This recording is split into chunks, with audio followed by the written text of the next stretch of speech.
Hi, my name's Caroline Fry, and for Banned Books Week, I'm going to be talking about The Catcher in the Rye by J.D. Salinger. And so, in this book, it's a coming of age story, and the protagonist is Holden Caulfield. He's an angsty 16-year-old boy that went to a preparatory school, and he's been to many preparatory schools, but all of which he's been expelled.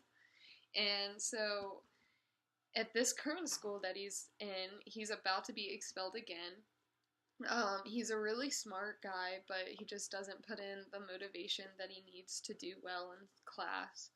And he's really scared to tell his parents, so instead of facing his fears, he decides to go run away from school and go to New York City. And throughout this journey, he encounters many obstacles that bring on a lot of confusion of where he's at in the world, his view of the world, sexual maturity, and religion. And he's like having a nervous breakdown throughout all of this. He doesn't really know what there is in life. And by the end of the book, he reaches a point where he accepts the world for what it is. And this book is just extremely important. It connects with its readers in no other way, especially for someone reading it that's in high school. When it was created in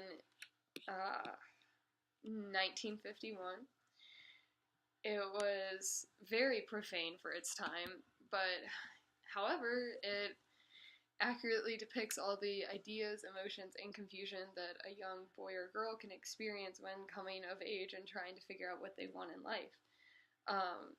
It touches on important topics like sexual maturity, religion, and of course has a lot of unacceptable language according to like parents and teachers, but all these parents are trying to take it out of the system, doesn't realize that all of this actually happens in a young adult's life.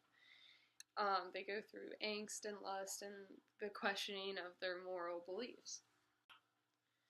The Catcher in the Rye has been a favorite of censorship since its first major occurrence of the banning of this book in 1960.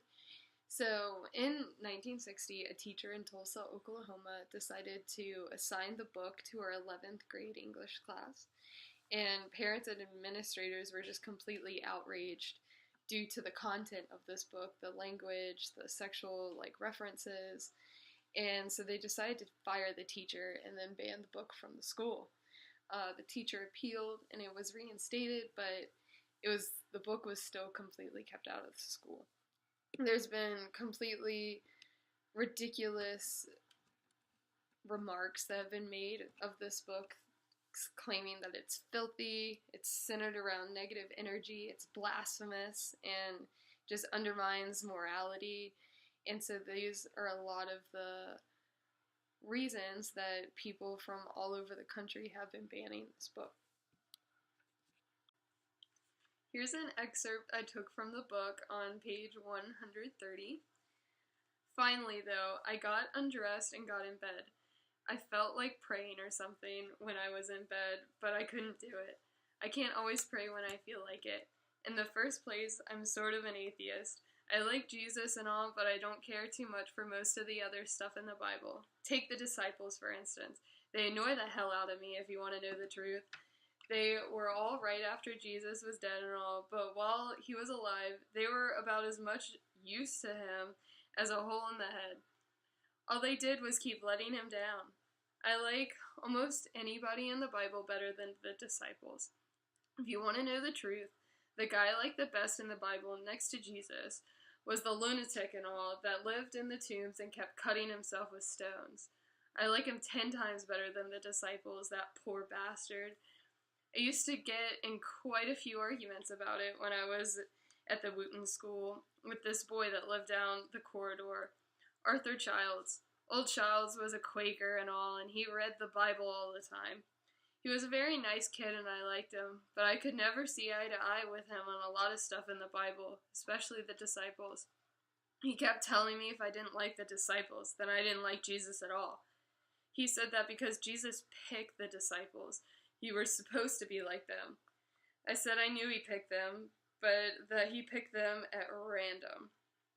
I said he didn't have time to go around analyzing everybody. I said I wasn't blaming Jesus or anything. It wasn't his fault that he didn't have any time.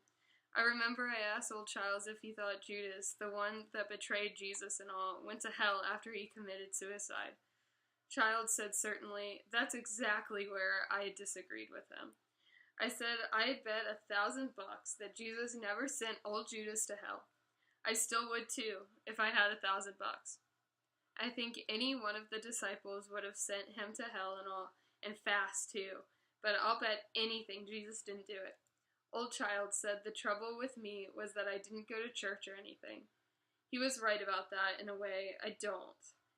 In the first place, my parents are different religious, and all the children in our family are atheists. If you want to know the truth, I can't even stand ministers. The ones, they've had at every school I've gone to, they all have these Holy Joe voices when they start giving their sermons. God, I hate that. I don't see why the hell they can't talk in their natural voice. They sound so phony when they talk.